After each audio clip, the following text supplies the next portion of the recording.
Hello and welcome to another exciting episode of GoodCast, a podcast produced by Goodwill, North Central Texas. It's a show where we highlight the education, training, and job placement opportunities made possible thanks to the generous donations of everyday people. We are just days away from Project Goodwill, and to celebrate the fashion fundraiser's 10th event, we're calling it Project Goodwill All-Stars. Previous winners and fan favorites are tasked with creating runway-ready looks using unconventional materials from our Goodwill stores. The designs are bigger, the event more spectacular, and the impact greater than ever. Once again, joining us for the event as celebrity host is Elle, who I had the pleasure of speaking with for today's episode. So without further ado, let's hop into it. Hi, my name is Elle. I am a designer, DIYer, lover of all things creative, based in Los Angeles, California. And this is I have to be honest, I can't tell if it's my fourth or fifth year hosting Project Goodwill. So what are some things people might know you from? People may know me from Barbie's Dream House Challenge, Project Runway All-Stars. I'm the winner of Project Runway All-Stars. My friend and I, we won Rock the Block, which is HGTV's #1 series. You name Lux for Less, which is also on HGTV. And I even did a little acting in a movie called How High. So it's no telling where somebody might recognize my face from. Okay, yeah, because I think you also, I think I saw your name in Horror Noir, right? Horror Noir, I was the costume, you have done your research. I was the costume designer for Horror Noir. It was a horror anthology series for AMC. Because when they first brought you back on, I was kind of looking up your credits and I saw that, and I'm a big horror fan. I know that horror is big in the fashion community, so I was like, oh, that is really cool. So I have to ask about that. No, thank you, Justin. Listen, anytime you're interviewing someone, we always appreciate when you do your homework. So you got me blushing over here. So obviously you have a long resume with a lot of creative endeavors in it. How did you first hear about Project Goodwill? Shay Gibson reached out to me about Project Goodwill, and I had no clue what I was walking into. I remember my first year, and I thought that it was just going to be some hot glued project that I had to pretend to like. And I was like, wait, this is top of the line. This is couture. This is avant-garde. I was absolutely blown away. I can't remember the year because, again, I can't figure out if this is my fourth or fifth year, but Shay Gibson introduced the Project Goodwill experience to me. Okay. And were you hosting that first one, or were you a guest judge? No, I've always hosted. I don't think they ever want me to judge. Because I know how hard it is and what it takes to make unconventional materials look fashionable. I probably will give everybody high scores. I know we've had you sit at the judging table once or twice, and I know the designers have appreciated your feedback because I'm always running around getting the videos and stuff. Well, thank you. I'm glad to know that. Now, I think one year, my presence serves as the tiebreaker. I think I did. You know what? I think I did judge one year, but my judging was if they needed to break a tie. I think it was more like that. So how do you approach hosting an event like this? Well, I consider it an honor to be asked to judge, number one. And Project Goodwill, the thing about it is that it's not about me. It's about me taking the audience, holding them in the palm of my hand, and doing a good job. The truth of the matter is people have come to have a good time. And there's so many cultures and perspectives represented that I don't take it for granted. So I prepare by, first of all, always responding to Shay's messages, number one. Mm-hmm. She always gives me adequate information about what's going to happen. I just try to make sure I bring all of those things. And the truth of the matter is, we set the standard for excellence, and I try to just deliver on that every year. Mm. So what was the most surprising element? Was it just the designs themselves, or was it the mission behind Goodwill? How much did you know about our organization prior? I did not know a lot about the actual organization. I think that as you're sitting at the event and you learn all the different components of the Goodwill experience, it is quite fascinating to see all of the work that is done in the community, to see the products that are created through the work experience. It is just phenomenal. And to know that the designs that are displayed on stage are created from the products that are sold at Goodwill, it's like astonishing to see what can happen. So it's just quite an experience to see what people donate to Goodwill and what people are able to create from those things as well. Can you kind of touch on relating to our designers and using unconventional materials for your designs?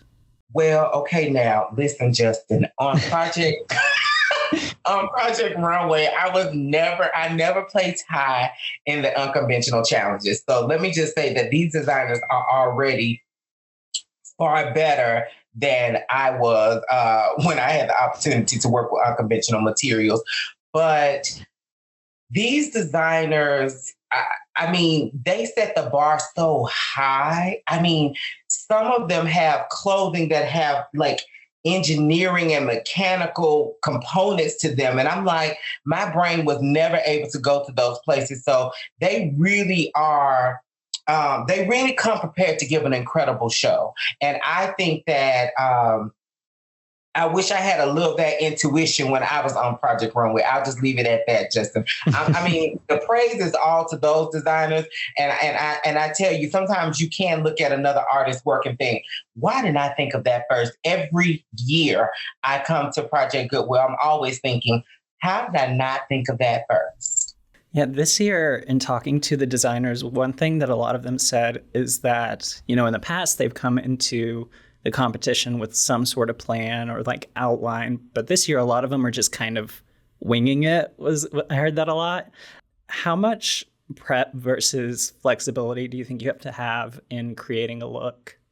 Well, in fashion design, we say measure twice, cut once. So I think that typically you need a plan because with unconventional materials, there is a lot of engineering and stability, and you have to consider that there's going to be a human being modeling these garments.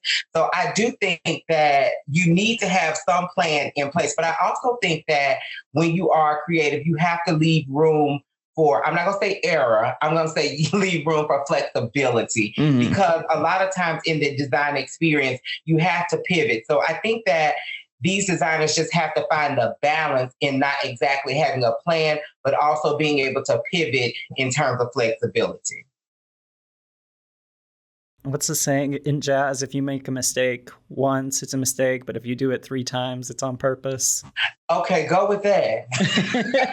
I say if you make a mistake, hot glue it. I mean, that works too.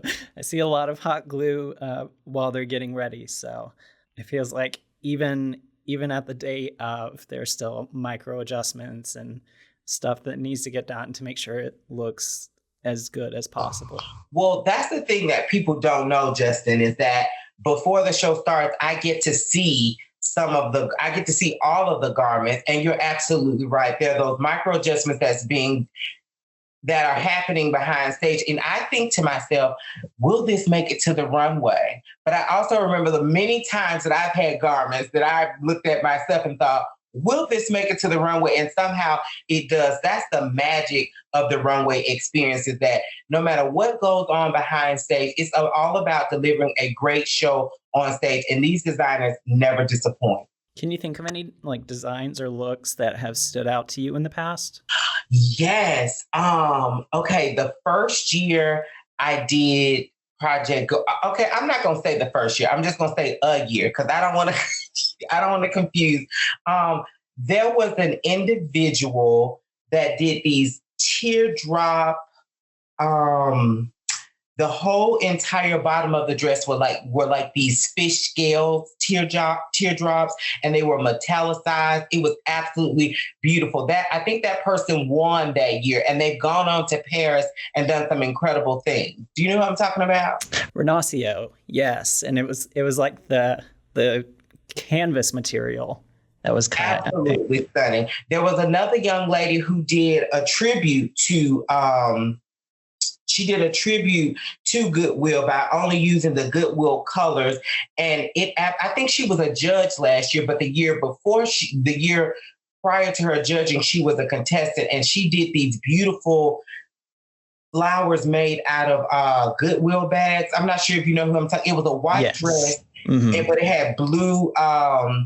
These beautiful blue appliques on it. You know what I'm talking about? Yes, that was Kate, who's a theater teacher. And yeah, I think that's one of my favorite looks that she's done. She always has incredible stuff, but like there's something about that one specifically where it's very simple, but as a whole, it works. I think when you're using unconventional materials, the easiest thing to do is keep piling things on because you're always trying to cover up a flaw here or whatever. But I think the way that she practiced restraint in that design was just incredible. But there's also one other honorable mention.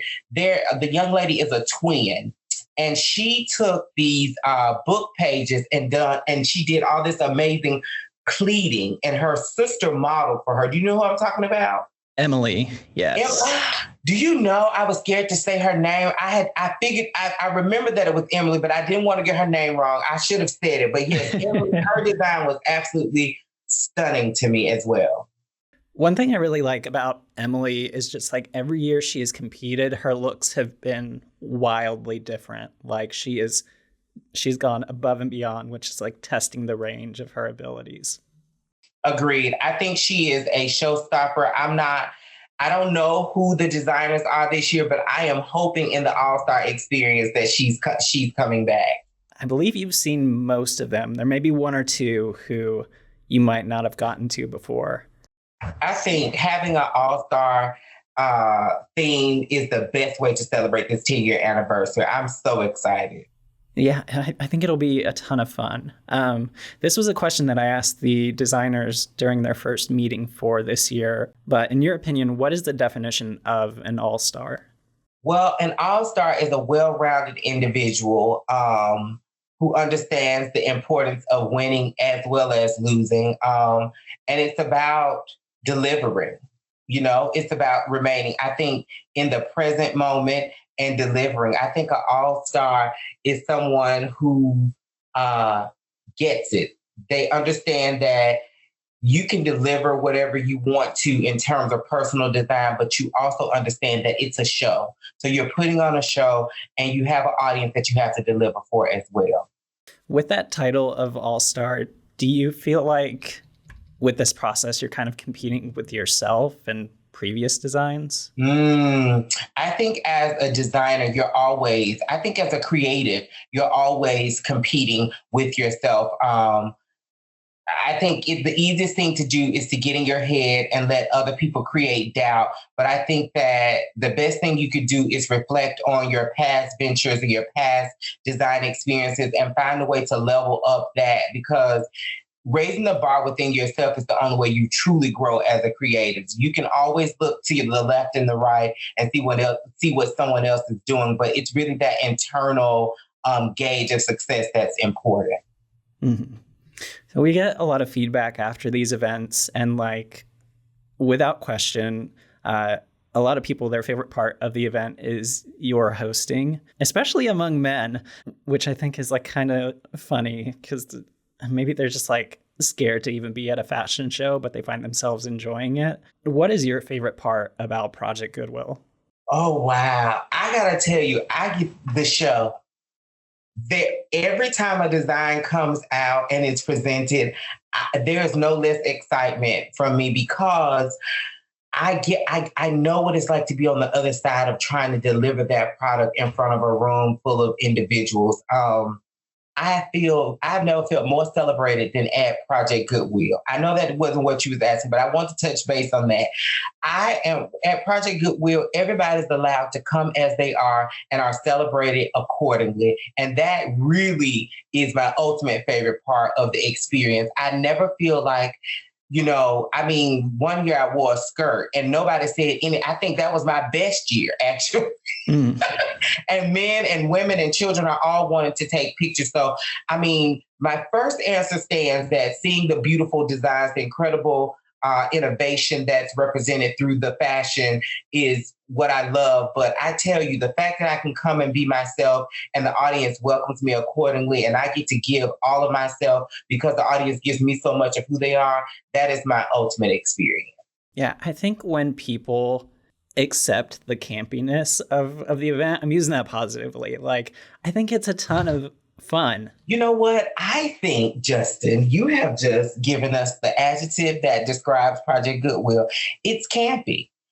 Because the designers, you never know what you're going to get. The models, you don't know what you're going to get. Out of the host, you definitely don't know what you're going to get. and the audience, the visitors, they come in their different looks, and it's just a beautiful night of celebration. I know that one of the things that Shay is hoping for with this year's designs is they go kind of more avant-garde, and I think that's very cool. Sometimes I worry about like how approachable like avant-garde design is for folks who aren't super familiar. That's the great thing. That's the responsibility of who we are as creative and designers. It's our job to introduce, educate, and inform. And that's what happens on that stage. I think that's the thing. We can't afford to wait on other people to introduce our neighbors and people in our community to different elements of design. It's a responsibility that falls on our shoulders. And I think that those designers don't take that for granted, and they present accordingly. I think the avant-garde component of it is what really raises the bar of the Project Goodwill experience.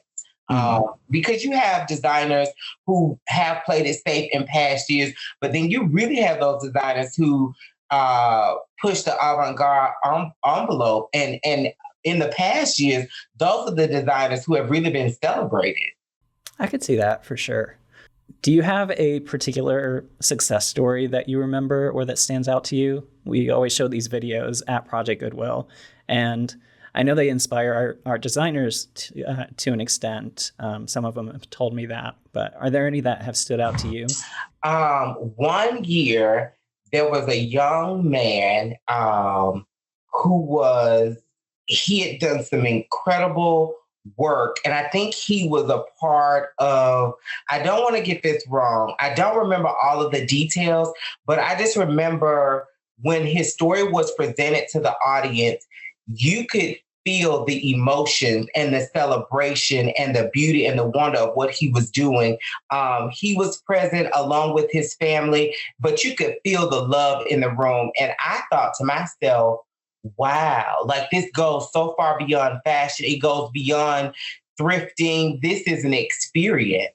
One of the quotes that came from the designers this year that I really love was they said that Goodwill is giving clothes a second chance, just like they're giving people's lives a second chance. And I thought that was just such a perfect little button.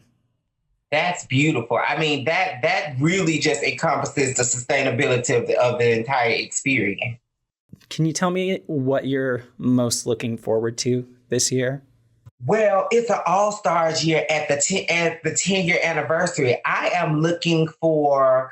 want to be wild beyond my imagination every time a design comes down the runway. That's what I'm looking forward to. I think that we've talked about a few designers in the past that really set the bar really high. To know some of those individuals are coming back, I really am excited to see what happens, because it's one thing when you have a mixed bag of designers, but this is an all-star experience, and that's exactly what I'm looking forward to. You're also very vocal about your presentation with this event on your social media. Shay's always telling us that, like, you're going live talking about it. You called her at one point to join your live. Can you kind of tell me, like, why that is so important to you? Number one, Project Goodwill had access to everybody that was on Project Runway, and they chose me. And to be asked to come back year after year, I don't take that for granted. And the truth of the matter is, I'm honored to host Project Goodwill, and I'm proud of it. And anything that you're proud of, you want to share with as many people as possible. I feel a responsibility. These aren't things that Shay requires of me or asks of me, but I don't feel that it's any different than sharing it when I'm on a TV show. So I feel an innate responsibility to share about Project Goodwill. And in my sharing, I have found out that people actually show up. There's an energy to it that when you're talking about it, people get excited, not just for the looks, but for the mission and everything around it. Agreed. I tried, when I first started hosting Project Goodwill, I tried to explain to my friends what it's like. And now I have my friend Carl who comes. It's our annual thing now. He shows up and he comes because after his first year, I don't even think he shows up for me. He shows up because he really enjoyed the experience. And last year you brought your niece, right? Yes, and my niece will be back with us this year. I never know if now that's who I can't tell is really enjoying my commentating or not. I know not to look at her face because if she gives me the look that she does sometimes when she's trying my recipe, I know that I'm not doing a good job. But yes, my niece will be there this year with me as well. Okay. How did she like the event last year? She loved the event. Listen, Justin, I think that it's hard to get the attention of a teenager that is entertained by their phones and their iPads all the time. So she really enjoyed the experience. And the reason that I know she enjoyed the experience is because she's always willing to take pictures afterwards. And I usually cannot get that to happen. It's so much fun. I love the audience participation as well. The audience is the best. Yes. Okay, so we're almost out of time. So I'm going to ask you, what would you say to someone who's thinking about going to this event or watching it live? And then what have you got going on? Well, I would say to someone who is considering viewing Project Goodwill in person or streamed, do yourself a favor. The energy that you feel from the audience, the energy that you get from the designs that are showcased is something that really could be on television. You would be entertained. And I'm not just saying that, but they really set the bar incredibly high. Do yourself a favor. Come be a part. Get you a cocktail. That always makes the experience even better. Get you a cocktail, or if you're streaming at home, have you a cocktail while you're watching. And I tell you, you will not be disappointed. In terms of what I have going on, I just started this initiative, this new company called Artists in Residence, where I go into apartment communities and we do resident events where we create art that the residents can have in their home long after the event. And it has proven to be a major success so far. So I'm really excited about that here in the Los Angeles area. And my goal is to bring it to the East Coast as well. That sounds so much fun. It is so much fun. I created the pitch deck, the company, the name, and all of that. And at first I was like, Anthony's just another one of your projects. But then the phone started ringing and people started responding to the emails. And I was like, no, this is a legit company and we are moving forward. That's great. I love that. Well, thank you so much for speaking with me, Anthony. It was a great conversation and I'm looking forward to seeing you at the show. Same, Justin. I can't wait to see you, and I'm already trying to figure out what I'm going to wear now. I got my outfit. I'm ready. You're already more prepared than me. I got to get on top of it, Justin. Thank you again, and I hope you have a great day, and we'll see you on April 17th. See you soon. If you're interested in watching the fashion event of the year, act fast because tickets are running out. Visit our website at goodwillnorthcentraltexas.org/Project Goodwill for more information. You can also catch the live stream on our YouTube channel at Goodwill NCT. Thank you all so much for listening. I hope to see you at Project Goodwill, and we'll catch you in the next episode. You have been listening to GoodCast, a podcast produced by Goodwill North Central Texas. To stay up to date on all things Goodwill NCT, be sure to check out our social media and sign up for our newsletter. And if you have a second, we'd appreciate it if you could share the show with a friend or leave us a review on iTunes. It is the fastest way to help the show grow. You can find us on Apple Podcasts, Spotify, or wherever you find podcasts.